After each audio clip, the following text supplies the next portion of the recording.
예, 저희 오늘 월요일 라이브 조금 일찍 시작합니다. 인하대학교의 최린호 교수님을 모셨습니다. 교수님 안녕하십니까? 네, 안녕하십니까? 교수님 소자 전공이시잖아요. 예, 그렇죠. 소자. 소자 전공이다. 그게 뭘 의미하는 거죠? 그러니까 실리콘 위에 우리가 주로 만드는 그러니까 CMOS, 모스펫들 주로 이제 로직 쪽에서는 모스펫을 만들죠. 네. 그런 것들이나 아니면 D램이나 낸드에서는 마찬가지로 메모리의 소자들 네. 그런 것들을 갖다 만드는 것을 하는 사람들. 어떤 모양으로 만들어야 되는지, 어떤 디멘전, 어떤 공정으로 만들어야 되는지 이런 것들을 주로 하는 사람이 소자를 하는 사람이라고 그러죠. 소자를 예. 메모리 반도체로 치면 셀이 최소 단위다라고 그렇죠. 얘기를 하는데 그렇죠. 이 셀이 모여 있는 걸 소자라고 해야 됩니까? 그러니까 소자라는 말이 우리말로도 되게 헷갈립니다. 사실 그러니까 트랜지스터로 치면 트랜지스터 하나하나도 소자라고 부르고 그렇죠. 걔네들이 모여서 만들어진 집적 소자도 또 소자라고 불러요. 소자를 영어로 뭐라고 얘기를 디바이스라고 부릅니다. 디바이스. 예, 예. 그것도 똑같습니다. 미국에서 디바이스라고 그러면은 그거 하나하나의 유니티 디바이스를 얘기하는지 네. 인테그리티 서킷을 말하는 그 디바이스를 얘기하는지 걔네도 똑같이 헷갈려 합니다. 어떨 때는 뭐 핸드폰도 디바이스라고 얘기해요. 맞습니다. 그것까지 디바이스 하죠. 네. 장치까지 디바이스라고. 장치까지도 다 그러죠. 디바이스라고 하는데 예. 예. 하여튼 그 반도체를 이루는 단위이거나 예, 예. 이게 모여 있는 어떤 예. 영역의 예. 어떤 형태 이런 걸 또 소자라고. 그렇죠. 그런 어떤 전기적인 신호를 줬을 때 저기 신호를 처리하는 최소의 단위, 저희는 그냥 디바이스, 유닛 디바이스, 단위 소자라고 부르는데 네. 그거를 의미하거나 아니면 걔네들을 가지고 인테그레이트 서킷을 만들 때 이렇게 집적돼 있는 애들 그것도 소자라고 부르고 그거 잘 가려서 들어야죠. 그러니까요. 우리가 그 하늘 위에서 비행기를 타고 가다 보면 창가에 앉아 이렇게 밑에 보면 이제 바닥면들이 보이잖아요. 맞습니다. 조금 예. 이제 착륙할 때쯤 되면 뭐 지나가다 보면 뭐 골프장도 보이고 아파트 예. 단지들도 보이고 산업 단지도 보이고 하는데 반도체 소자도 이렇게 보면 뭐 물론 이제 반도체 종류마다 좀 모양이 좀 다르긴 하겠지만 예, 예. 그런 형태로 좀 볼 수 있는 거 아닙니까? 그렇죠. 저걸 그냥 맨눈이나 뭐 그 마이크로스코프도 그냥 옵티컬 마이크로스코프는 안 되고 네. 전자현미경으로 들여다보면 보이죠. 이렇게. 아 그래요? 예, 예, 그거는 굉장히 어떤 규칙적인 배열을 갖는 형태로 이렇게 보이는 맞습니다. 건가요? 예, 예, 예. 아, 그렇군요. 소자를 한다라고 하면은 우리가 지금 뭐 100나노, 80나노, 예. 그리고 뭐 10나노 대 지금 예. 뭐 무슨 옹스트롱 얘기도 예, 지금 예, 나오고 예. 있지 않습니까? 예. 계속 작아지게 만들어야 된다라는 예, 예. 거죠. 예. 주로 이제 요즘에 테크놀로지 노드라고 부르는데 거기서 그런 숫자로 나오는 거 3나노다, 2나노다 이런 것들은 전에는 그게 실제로 그 소재의 어떤 특정 부분의 길이였어요. 예. 근데 지금은 그러니까 저희가 그걸 작게 만들면 빨라지거든요. 그 네. 트랜지스터가 빨라집니다. 네. 근데 지금은 이제 그걸 줄이지 않고 빠르게 하면서 이름을 바꾸면서 아, 이제 그 테크놀로지 노드의 이름을 낮추고 있죠.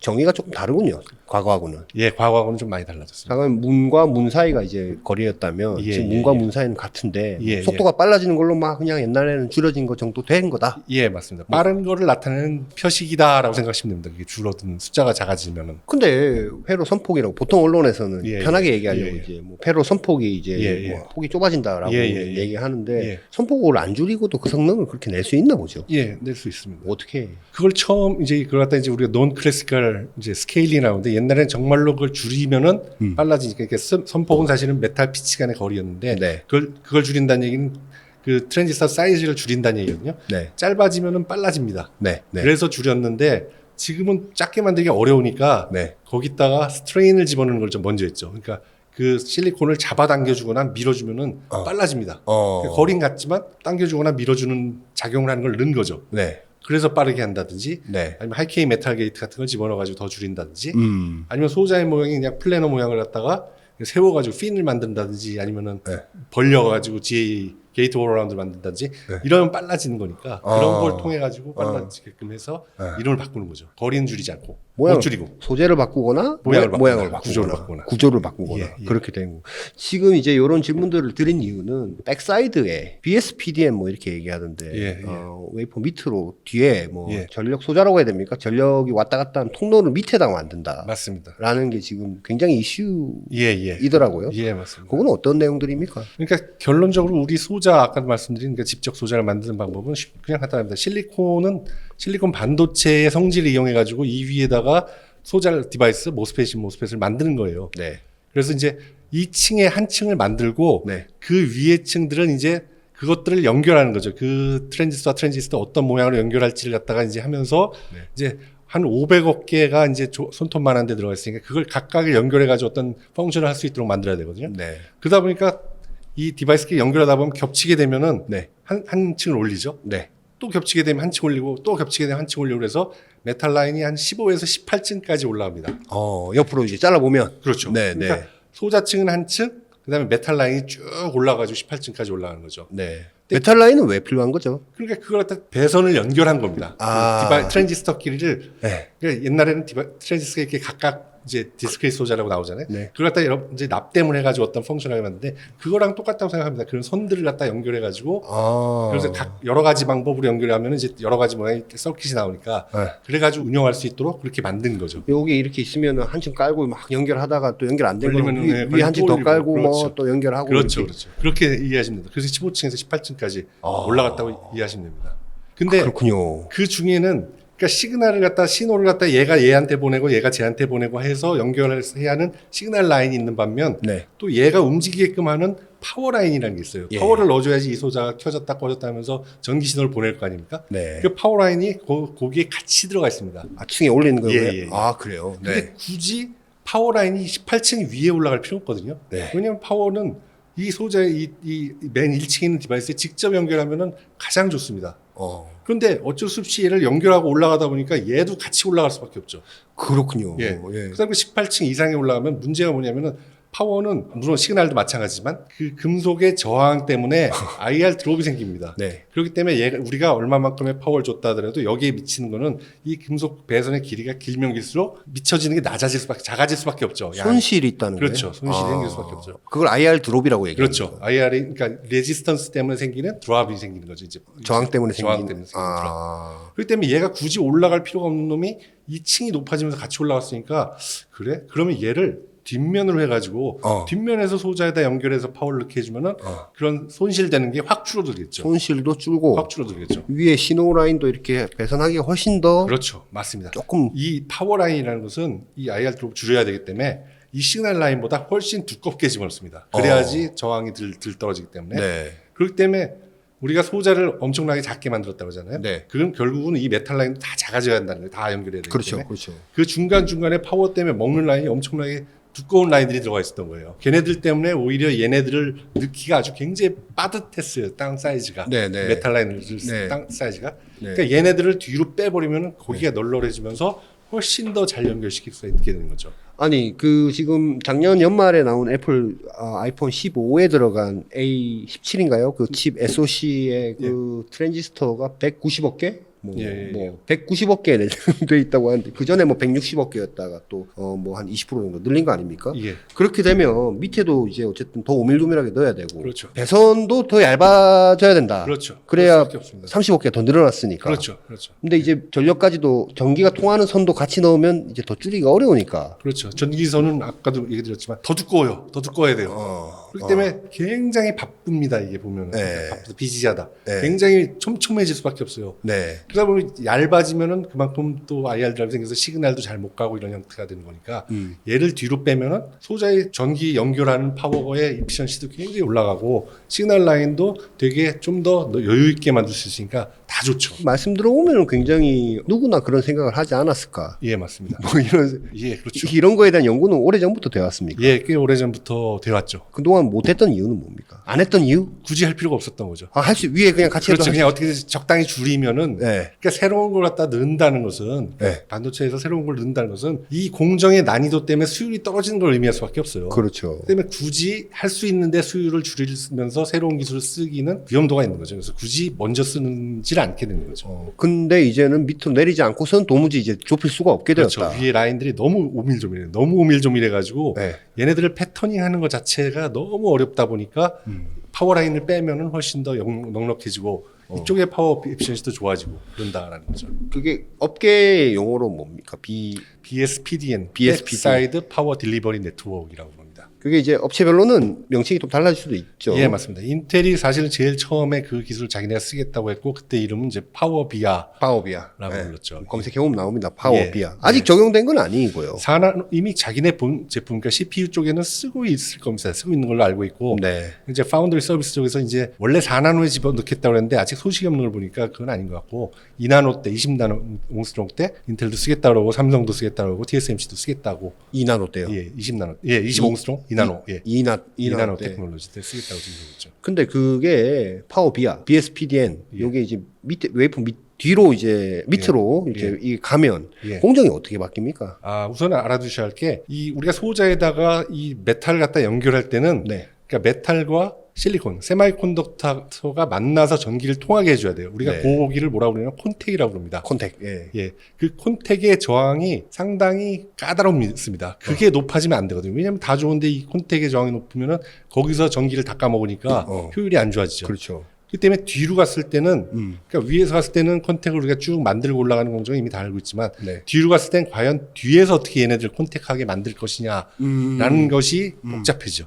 그러다 보니까 여러 가지 기술이 나옵니다. 기술이, 그러니까 가장 쉬운 방법은 뭐냐면은 우선은 이 위에 프론트엔드에 만들었으니까 쭉 메탈을 만들었으니까 그 메탈에 연결하면 메탈과 메탈 간의 콘택은 쉽습니다. 그럼 구멍을 뚫어야 됩니까? 그렇죠. 그래서 TSV를 뚫어가지고 그걸 연결하기 때문에 그래서 파워 비아라는 얘기가 그래서 나오고 비아라고 TSV라는 얘기가 나오고 그러는 거죠. 아, 그렇군요. 그러면 1층에 있는 메탈 파워 라인이 있고 거기다가 연결해 버리는 거죠. 구멍 뚫어서 TSV. 거기랑.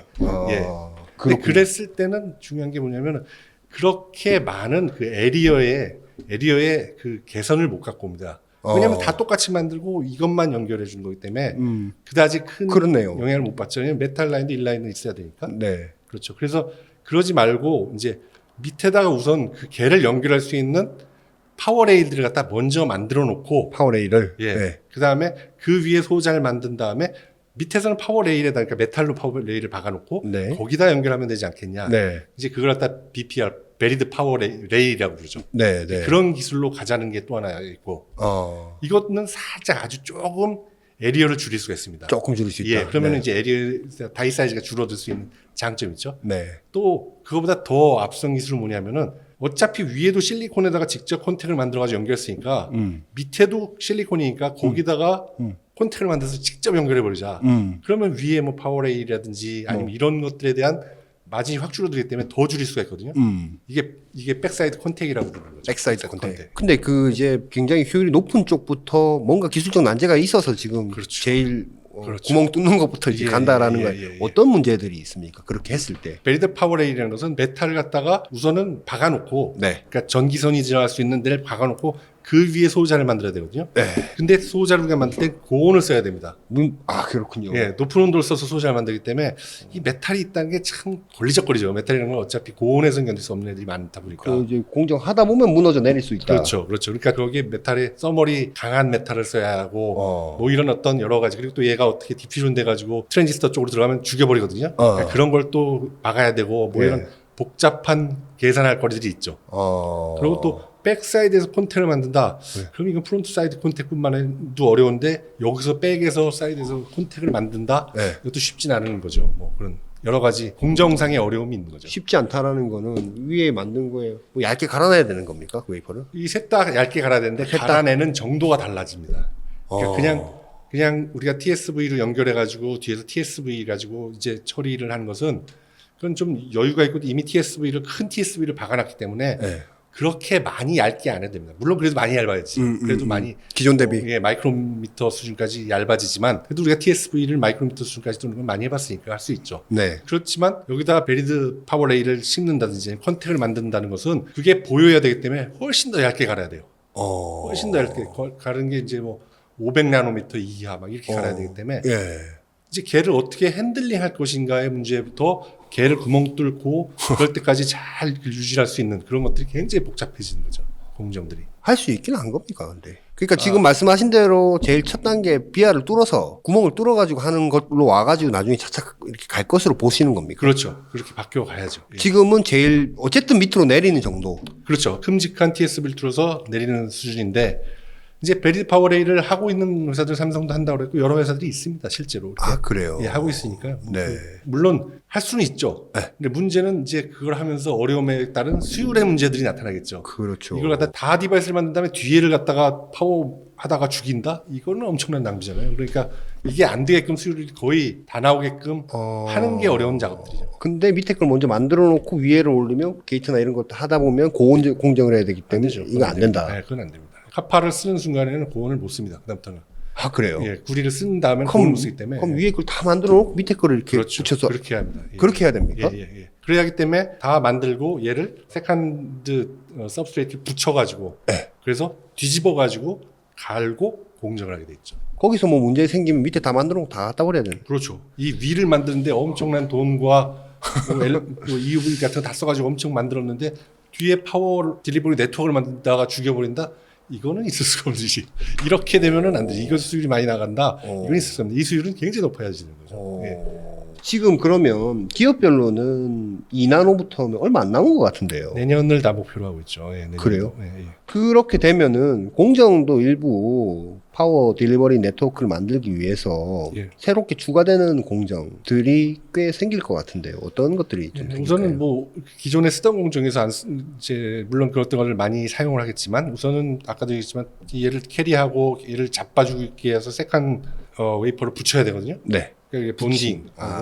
뭐 나중에는 이제 띄어내기가 디본딩. 네. 매우 얇은 층이기 때문에 디본딩 이런 것도 잘하지 않으면 망 깨져거나 이러면 난리가 나죠. 안 되는 거죠. 그 붙이는 그 기판은 임시 기판인 거예요? 그렇죠. 임시입니다. 띄어내야죠. 그래야지 이제 칩이 되는 거니까. 그리고 얘를 갈아내는 그라인딩이라고. 그다음에 이제 카파 공정이 한 4단, 5단 정도 올려가줘야 되거든요. 백사이드에서도. 그러니까 그걸 하기엔 CMP라든지 CMP 같은 이런 게. 것들이 다 더 많이 쓰이게 되는 거죠. 훨씬 더 많이. CMP는 어플라이드가 잘 하는 걸로 알고. 기본적으로 그렇죠. 그라인드 예. 그 갈아내는 거는 그게 뭐 식각으로 갈아내는 겁니까? 뭐. 우선 그라인딩은 그라인딩 그야말로 갈아서 어느 정도까지 두께, 네. 낮추고 네. 그다음에 마지막에 마무리는 이를 평탄화시키기 때문에 CMP를 써야지 되겠죠. 카파 라인을 만들기 위해서는. 그렇군요. 그럴 수밖에 없을 거라. 그렇게 되었을 때 얼마 정도의 개선점? 그러니까 파워의 효율이 한 10에서 20% 그리고 많이 날 때는 뭐 3, 40%까지 파워의 효율이 난다고 그러고 그다음에 다이 사이즈도 이제 삼성에서 발표한 거는 10%에서 20% 정도 다이 사이즈를 줄일 수 있다. 그걸로만. 예, 그럴 수 있죠. 위에 있던 건 밑으로 빼면. 예, 그렇죠. 그러면 이제 우리가 파워 라인을 넣기 위해서 약간 느슨하게 디바이스를 배치했던 거를 네. 조금 더 가깝게 배치하고 그다음에 뭐 그러니까 5트랙, 6트랙이라고 하는데 트랙 수를 줄일 수가 있거든요. 네. 그 파워를 갖다 연결하는 걸 갖다 줄여버리기 때문에 네. 그러면은 에리어를 갖다 좀 더 줄일 수가 있죠. 에리어라는 것은 돈입니다. 반도체에서는. 그렇죠. 그렇기 때문에 네. 에리어 줄인다는 것은 돈이 상당히 좋아진다는 거죠. 큰 획을 긋는 또 기술 방식이 되겠네요. 예, 아까 지금 그렇습니다. 잠깐 얘기하실 때 뭐 하이케 메탈 게이트를 하고 늘렸다 줄였다 하는 스트레인 거, 엔지니어링. 스트레인지 뭐 예. 핀 세웠다 하고 예. GAA 뭐 예, 게이트 워라라운드, 뭐 핀팻 이런 구조를 바꿔주는 거. 구조를 바꾸는 것 말고도 이 밑으로 파워를 빼는 것 정도가 이제 예. 새로운 큰 획을 긋는. 그러니까 사실은 옛날에는 그렇게 해서 이제 디바이스를 빠르게 해가지고 그걸 빠른 소자를 만들어서 돈을 버는 게 반도체 방식이었어요. 네. 근데 지금 말씀드리지만 이게 사이즈를 줄이는 게 너무너무 어려운 거죠. 네. EUV를 쓰려면 EUV 머신이 뭐 2천억에서 뭐 4천억 이런 걸 써야 되고. 뭐 5천억 뭐 얘기하던데 예. 하이엔에 이런 것도. 예. 예. 그러니까 이런 걸로 통해 가지고 줄이기는 되게 어렵습니다. 예. 그러니까 이제 이걸 갖다 이제 서킷 레벨에서 줄인다고 그러는데 서킷 레벨에서 조금 더 에리어를 줄일 수 있는 방법들 여러 가지를 찾아가고 있는 중에 한 가지 방법이죠. 백사이드로 파워를 갖다 넣어주게끔 해주는 것이. 왜 그냥 쉽게 얘기하면 그 전기선 이렇게 있는 거 다 지중하는 거란. 맞습니다. 뭐 그런 느낌으로 맞습니다. 보면- 파워를 넣어주는 걸 지중화해 버리는 거죠. 예. 그거 안 돼 있는 그 지역도 좀 있는 것 같은데 예. 맨날 아무 생각 없이 다니면서 전기선이 생각도 없이 가다가 그 전기선 있는 데 가면 되게 좀 지저분해 보이고. 그렇죠. 예, 그렇죠. 근데 지중화하는 작업에 대한 것도 굉장히 복잡하고 힘들더라고요. 돈도 많이 들고. 예, 그렇죠. 뭐 그에 준하는 정도로 이제 예. 우선은 그걸 뒤집어 가지고 하다 보니까 우리가 백을 쓴다라는 것은 이 반도체에서는 없었어요. 뒷면을 쓴다. 물론 뭐 이미 D램에서 예. HBM을 만들기 위해서 구멍을 뚫어 가지고 이 범프를 만들어서 붙인다 수준이었지. 네. 뒤에서 어떤 포토리소그라피를 한다라는 것은 없었거든요. 근데 뒷면을 포토리소그라피를 하게 되고 CMP를 하게 되고 이제 카파 공정을 하게 되고 이런 것들이 생기게 되는 거죠. 근데 어쨌든 구리를 쓰기 때문에 구리 쓰면 고온에서 녹아내려서 그렇죠. 하여튼 제일 마지막에 할 수밖에 없다. 그렇죠. 파워 딜리버리 네트워크가 이제 단순히 이제 그런 어떤 파워만 넣어가지고 파워의 효율을 줄이고 그다음에 에리어를 줄여줘가지고 거기에 대한 마진을 얻는다라는 거 말고도 또 다른 점이 있습니다. 이게 파워 딜리버리 네트워크만 뺀다는 얘기는 구리 공정을 어차피 하게 된다는 얘기예요. 그렇죠. 그러면 우리가 이제 아까 얘기했지만 파워와 시그널이 같이 들어가 있었다고 그랬잖아요. 네. 단순히 이제 계속 파워만 뒤로 뺄 것이냐예요. 왜냐하면은 우리가 지금 3D로 적층을 해가지고 어떤 펑셔널리티를 늘려주고 뭐 여러 가지 작업들 하고 있잖아요. 그러니까 뭐 3D 인테그레이션을 한 것들이 뭐 하이브리드 본딩이나 범핑도 마찬가지지만 그러다 보면 무슨 일이냐면은 페이스와 페이스를 붙이게 됩니다. 그러고 나면은 더 이상 붙이는 건 어려워요. 그렇죠. 더 이상 붙이는 건 없는 거죠. 근데 파워를 뺀다는 얘기는 뭐냐면 파워는 뒤에서 들어간다는 거기 때문에 뭐 큰 장점은 없지만 만약에 뒤쪽으로 시그널을 어느 정도 뺄 수가 있게 만든다. 그러면은 그 위에 다시 붙이고 다시 붙이고 다시 붙여서 그럴 수 있겠네요. 로직을 갖다 여러 층을 갖다 만들 수가 있게 되는 거죠. 3D로. 아, 이렇게 그렇죠. 여기 중앙에 이제 소자랑 파워가 있고 그렇죠. 왼쪽 위아래로 이렇게. 그러니까 HBM이 여러 층을 쌓듯이 네. 로직도 여러 층을 쌓아가지고 올라가게 할 수 있는 기본적인 기술이 되려면은 파워와 시그널이 같이 올라와야지 시그널과 시그널을 연결하고 시그널과 시그널을 연결해서 올라가야 의미가 있으니까. 시그널 연결할 때는 고온 안 씁니까? 카파와 카파 붙이는 것은 그렇게 고온이 아니어도 붙습니다. 잘 붙습니다. 아 그래요? 예, 예, 예. 그리고 그러니까- 범프를 쓰면 더 낮은 온도에서도 붙일 수 있고 아. 이제 카파와 카파를 붙이는 게 하이브리드 본딩이지 않습니까? 네, 네. 그러니까 그거는 그렇게 높은 온도가 안 나요. 지금 이미 많이 개발되어 있는 기술들에 대해서 이제 설명을 해주셨는데 지금 스트레인 엔지니어링. 예. 그거랑 뭐 핀팻이랑 하이케이 하이케이. 메탈 게이트랑 뭐 지금 GAA 뭐 예, 예, 예. 드디어는 이제 전력까지도 밑으로 뒤로 예. 하는 것까지 왔는데 예. 그 다음으로 갔을 때 옹스트롱 레벨로 지금 뭐 1나노 뭐 지금 2나노 뭐 얘기하고 뭐 예, 그 예. 밑으로 내면 0. 몇 나노 이렇게 얘기해야 되는 예. 여기를 어떻게 해야 될지 모르겠는데 우선 기본적으로 밝혀진 건 있죠. 기본적으로 그 다음은 C팻이다. C팻 예, C팻이다 해서 그러니까 우리가 만드는 로직이라는 건 결국 CMOS, 그러니까 NMOS와 PMOS 스위치 두 개를 연결해 가지고 같은 숫자로 연결하는 거거든요. 네. 그러니까 얘와 얘를 쌓아서 만들자라는 거죠. NMOS, PMOS를 아래 위로 만들어 버리면은 그러면 공간을 반으로 줄여 버릴 수가 있으니까. 위로 그렇죠. 올리면 네. 이제 그렇게 가자라는 것이 이제 방향이죠. 아 옆에 있던 거를 이렇게 올린다. 그렇죠, 그렇죠. 이렇게 올려서 연결을 이제 아래 위로 연결할 수가 있게 하는 거죠. 옆으로 하는 게 아니고 그렇죠, 이런 게 여러 개가 있는 거군요. 그렇죠, 그렇죠. 이제 그 C팻이 이제 우리가 쓰고 있는 GAA 팻 다음이 이제 C팻이 될 것이라고 하고 다들 그걸 기술 개발하고 있거든요. 이제 거기에서도 이 파워 딜리버리 네트워크를 백을 하는 것은 굉장히 중요합니다. 왜냐하면 이게 이제 결국은 아래 위로 시그널들이 연결돼야 될 부분이 많이 늘어납니다. 네. 물론 이제 좌우로 이렇게 평면으로 펼쳐서 하는 여러 개가 있을 테니까 네. 그것도 필요하지만 아래 위로 연결하고 그다음에 파워를 집어넣어 주는 것 그것도 필요하기 때문에 거기에도 백사이드 딜리버리 네트워크가 굉장히 중요한 기술이 될 수밖에 없죠. C팻이 P에서 N 이렇게 돼 있고 중간에 이제 게이트는 그건 여전히 GAA로 가고 그래서 GAA인데 여러 개 쌓은 걸 NMOS 만들고 여러 개 쌓은 걸 PMOS 만들고 이렇게 아래 위로 만드는 거죠. 아래 위로. 예, 예. 그거 말고도 또 계속 하여튼 그 구조적인 연구들은 계속 하겠네요. 예, 그 예. 구조를 이래 바꿔보면은 여기 또 뭔가 넘어야 될 산이 생기고 예. 이렇게 바꾸면 저렇게 넘어가야 돼. 예. 참 대단하신 분들이네요. 약간 건축 쪽이랑 비교해도 비슷하죠. 예, 굉장히 비슷합니다. 이게 이건 축도가. 아주 미시세계냐, 예, 예, 거시세계냐의 예, 문제인데. 만드는 게 이제 반도체 직접 공정을 사용한다 뿐이지 예, 우리가 이 어떤 구조를 만드는 거는 집을 만드는 거 이런 것들 굉장히 유사합니다. 그렇군요. 사실은. 예. 근데 지금 어느 정도까지 계속 이렇게 스케일링이 될지는 모르겠는데. 근데 아까 말씀드렸지만 그 숫자는 크게 의미는 없습니다. 지금은. 그쵸? 예, 지금은 2나노, 뭐 1나노 그러지만 실제 이 게이트의 길이 옛날로 치시면 그게 뭐 16나노, 15나노 뭐 이 정도 수준이거든요. 그러면서 이제 1나노, 2나노, 3나노 테크놀로지, 2나노 테크놀로지 부르는 거니까. 물론 그 숫자도 줄어들긴 줄어들 테지만 네. 이제 그 숫자가 줄어들기가 너무 어렵단 말이에요. 왜냐하면 지금 패터닝이라든지 이런 걸 하려면 EUV를 써야 되는데 EUV가 13.5나노짜리 이제 파장을 갖고 있는데 그걸 가지고 그릴 수 있는 한계라는 게 있기 때문에 네. 그렇기 때문에 그걸 더 줄여간다 이건 쉽지 않은 거죠 사실은. 많이 물론 줄여갈 겁니다. 그렇게 옛날처럼 빠르게 줄여갈 수는 없는 거죠. 일단 백사이드 파워 딜리버리 네트워크에 대한 거는 뭐 한 이 정도로 하시고 오셨으니까 예. 브로그로 최근에 그 예. 반도체 업계의 어떤 얘기들이나 뭐 좀 편안하게 좀 들어보는 시간을 좀 해보면 어떨까요? 요즘 파운드리 업계는 좀 어떻게 보세요? 뭐 인텔도 거기는 약간 이게 뭐 조삼모사 아니야 이런 생각이 재무적으로 예, 예. 요거는 이제 생산은 다 파운드리 쪽으로 그렇죠. 지네 내부 예. 그 내부 물량을 네, 몰아서 IFS로 몰아주고 있죠. 예. 있고 뭐 TSMC는 뭐 미국에도 진다 그러고 그렇죠. 뭐 그렇죠. 일본에도 짓는다 예, 그러고 예. 일본에서 돈도 많이 태우고 있다. 예, 예. 한국은 뭐 지금 미국에 간다고 뭐 예, 하고 예. 사실 저는 요즘에는 좀 피로감이 좀 있거든요. 네, 몇 나노 뭐 한다더라. 예, 예. 뭐 자꾸 올라면 또 몇 나노 한다고. 예, 예, 예. 약간 좀 조금 멀어져서 이제 그렇게 느끼는 건지 잘 모르겠는데 이 업에 대한 거의 경쟁력 측면에서 예. 한국이 대만이나 이런 데 좀 따라갈 수 있다고 보세요. 뭐 대만이라기보다는 이제 TSMC라는 회사와 이제 우리 삼성. 있는 삼성과의 어떤 경쟁 관계인데 항상 제가 이제 나와서 드리는 말씀이 삼성이 굉장히 큰 회사라고 생각하지만 파운드리 부분만 봤을 때는 TSMC 3분의 1 회사다.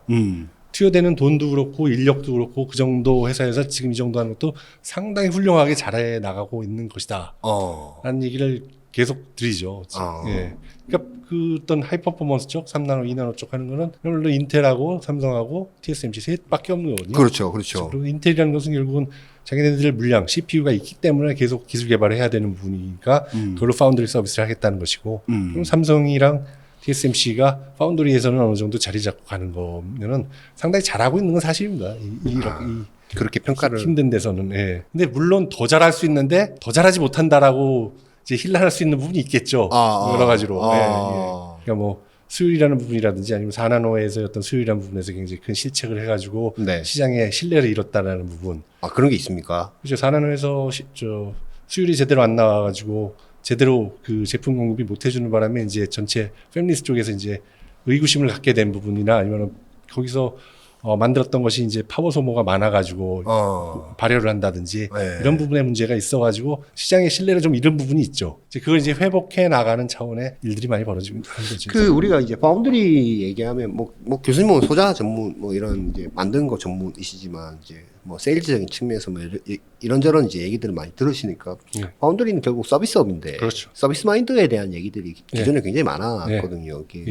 메모리 쪽에 서비스 마인드 만들어 놓고 갖다 그렇죠. 사가라 그렇죠. 뭐라든지 뭐 이런 마인드가 이제 파운드리에도 일부 과거에는 많이 있었던 건 요즘 많이 개선됐다는 얘기도 들리긴 하던데 그렇죠. 그런 마인드에 대한 얘기들은 좀 어떤 그렇죠. 결국 그게 경쟁력입니다. 기술 경쟁력이 파운드리 별거 아닙니다. 그러니까 메모리 같은 경우 소자 잘 만들어가지고 그걸 싸게 만들어가지고 시장에 파는 거기 때문에 되는데 이거는 고객이 있습니다. 그래서 고객이 원하는 것들이 다 다르기 때문에 내가 거기 있는 소자 기술을 어떻게 연결해가지고 여기에 그 맞게끔 만들어 줄 것이냐는 그야말로 고객마다 다 다르거든요. 그렇죠. 그걸 갖다가 다 맞춰야 합니다. 그러니까 이런 것들의 업의 개념이라는 걸 갖다가 TSMC는 시작을 하는 입장이고 40년 이상의 업력을 갖고 있는 입장이기 때문에 40년 가까운 워낙 거기에 대해서는 특화가 돼 있는 거죠.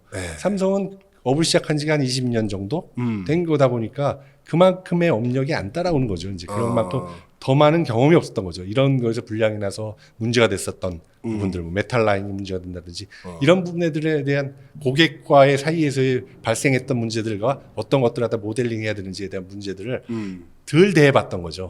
예. 근데 지금은 많이 이제 좀 그런 게 개선이 되었다고. 계속 개선을 하고 있지만 그래도 TSMC가 워낙 거기에 대한 빼어난 업력과 경험이 있는 거죠.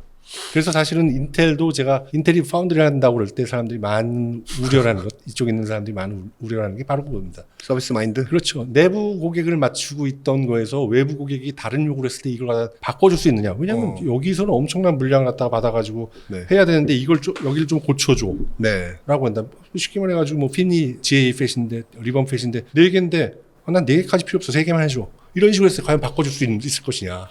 해줄 것이냐. 파운드리라면 당연히 해줘야 되고 해야 되는 거지만 그게 쉽지 않거든요. 이런 것들이. 그런 것들이 달라지는 거죠. 파운드리업과 그냥 IDM과는. 인텔은 원래 하다가 접었었잖아요. 그런 게 안 돼서 접었던 거죠. 그렇죠. 근데 이번에 다시 한다고 이제 꺼내들고 그렇죠. 뭐 사람도 다시 이렇게 하고 하는데 잘 되는지는 한번 좀 지켜봐야 되겠습니다. 아마 그런 어려움은 당연히 겪을 수밖에 없습니다. 당연히 겪을 수밖에 없고 그러니까 그걸 쉽게 푸는 거는 아주 큰 고객을 잡아가지고 그 고객에만 맞춰가지고 하다 보면은 내부 물량이 이만큼이지만 얘네들 하니까 우리가 요 정도만 바꿔주면 된다 하지만 정말 TSMC처럼 정말 작은 고객까지 맞춰가지고 하는 엄청나게 많은 고객들이 있더라고요. 그렇죠. 정말 그런 레가시 공정서부터 다 그 정도의 어떤 파운드리 서비스를 할 수 있는 업체가 되기까지는 굉장히 많은 시간이 걸리겠죠. 그렇군요. 저는 인텔의 그 파운드리 사업 하겠다라는 거 보면 약간 삼성의 모델을 벤치마킹한 거 아닌가. 맞습니다. 내 것도 만들면서 남의 것도 만들어주는 모델. 맞습니다. 그리고 뭐 인텔은 뭐 아예 그냥 재무적으로 또 사업 부분을 딱 나눠버렸지만 삼성도 사실 나눠져 있거든요. 내부적으로. 뭐 당연히 다 뭐 실적 발표한 뭐 DS 부문 뭐 이렇게 되어 있지만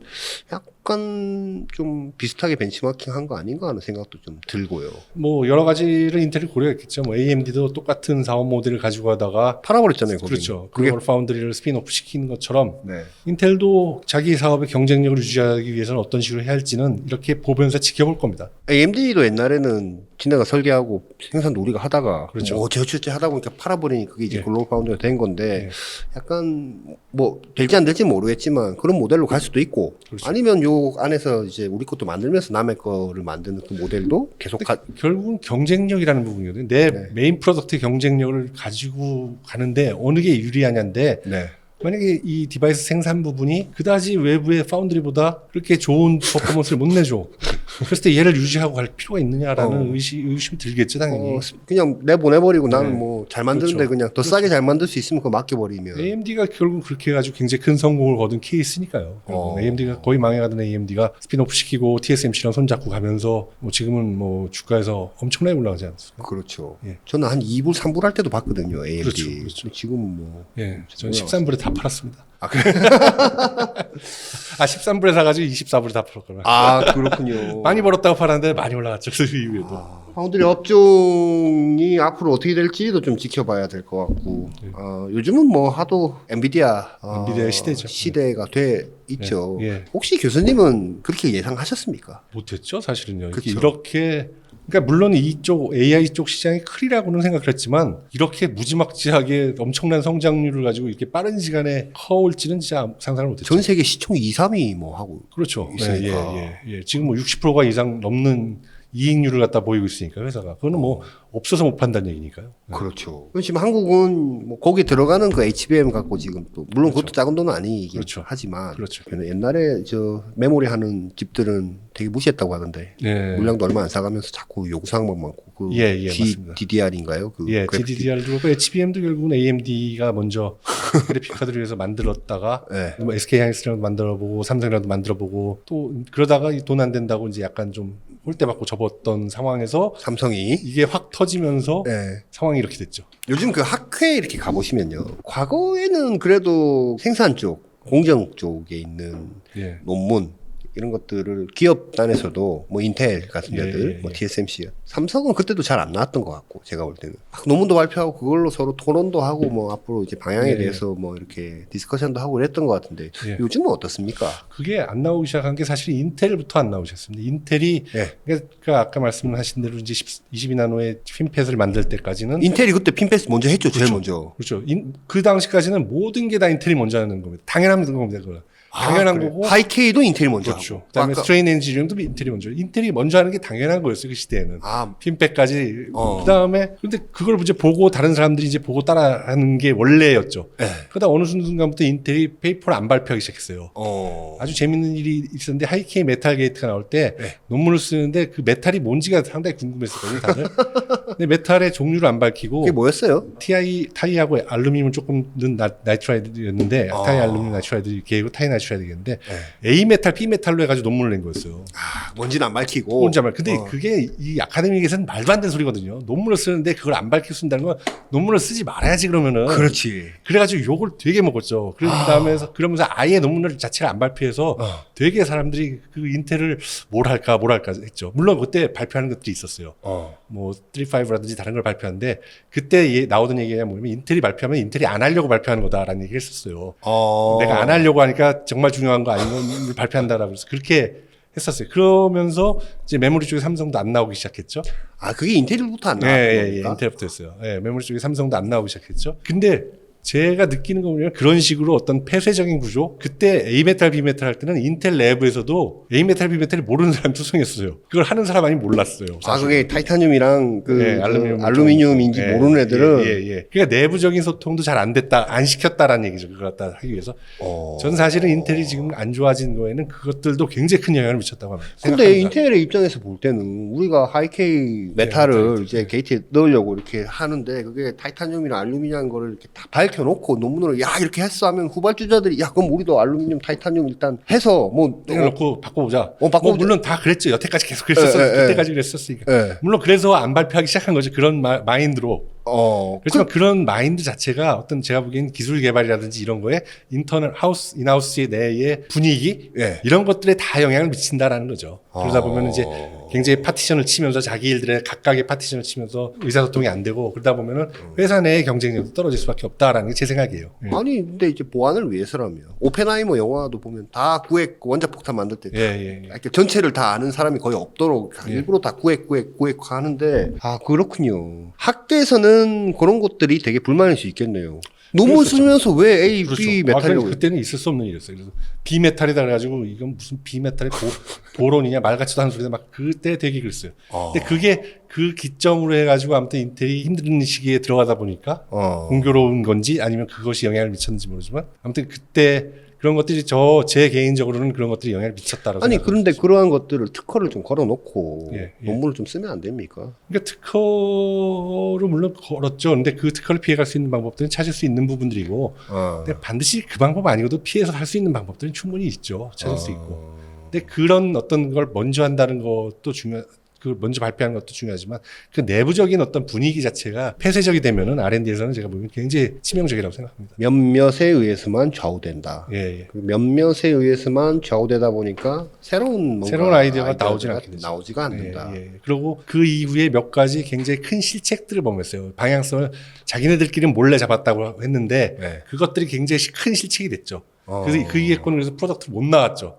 그러면서 몇 번 그러면서 TSMC가 따라잡고 이제 다른 놈이 따라잡고 이렇게 돼버린 거죠. R&D 할 때 그렇게 다 펼쳐놓고서는 야 우리가 타이타늄이랑 알루미늄이랑 요 정도 농도까지는 아니더라도 어느 정도 섞어봤더니 이게 유전율이 높아갖고 굉장히 우리가 그 스위칭이 되게 빨라 좋아지고 뭐 이런 얘기들을 내놓고 했을 때는 기업들은 다 베끼겠지만 후발주자들은 학계에서는 또 그거 갖고 연구도 해보고 하면 또 새로운 아이디어가 또 나오고 그렇죠. 전체적인 어떤 연구의 방향성 면에서 긍정적 효과를 기대할 수 있다는 게 이제 학계의 그러니까 학계뿐만이 아니고 그런 어떤 폐쇄적인 분위기는 틀림없이 내부에도 똑같이 벌어집니다. 이걸 일단 발표 안 하는 게 우리는 내부는 꼭 다 공유하면서 외부로만 발표 못한다. 이거 안 되거든요.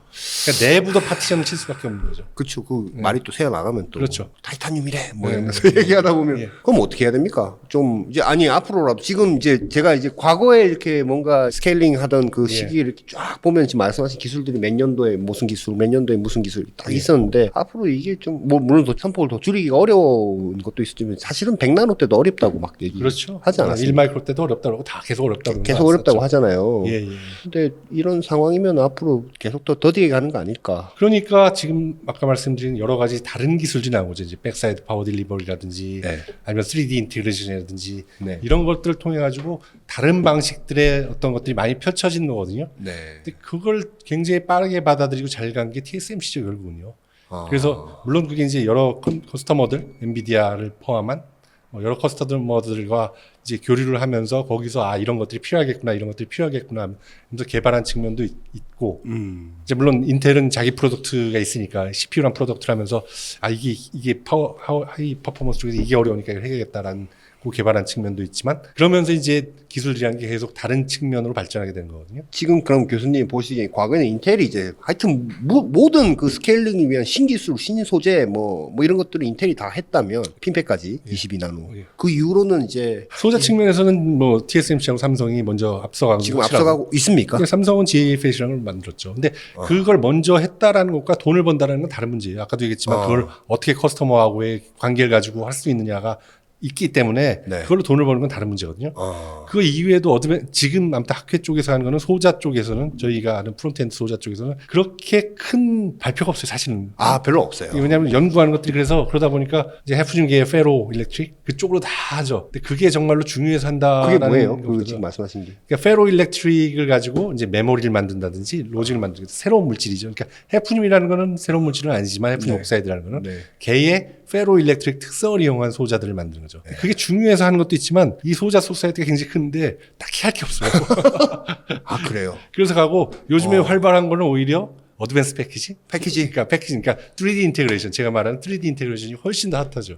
소자 쪽에서의 앞으로 뭔가 막 큰 이렇게 획을 긋는 어떤 구조의 변경, 소재의 변경들이 잘 안 나올 수도 있겠다라는 얘기로도 좀. 네, 쉽지는 않습니다. 지금 어떤 후보군을 나타나면 10년 정도 우리가 연구해 보면서 그게 이제 결국 생산에 들어가게 되는데 네. 후보군 자체가 잘 안 보이고 있는 상황이니까요. 예. 오늘 최린호 교수님 말씀 고맙습니다. 또 모시겠습니다. 예, 오늘 내가 너무 많은 말을 해가지고 다음에 나서 무슨 말을 해야지 모르겠는데요. 뭐또 다른 얘기 하실 거 있을 겁니다. 예. 고맙습니다. 예, 감사합니다.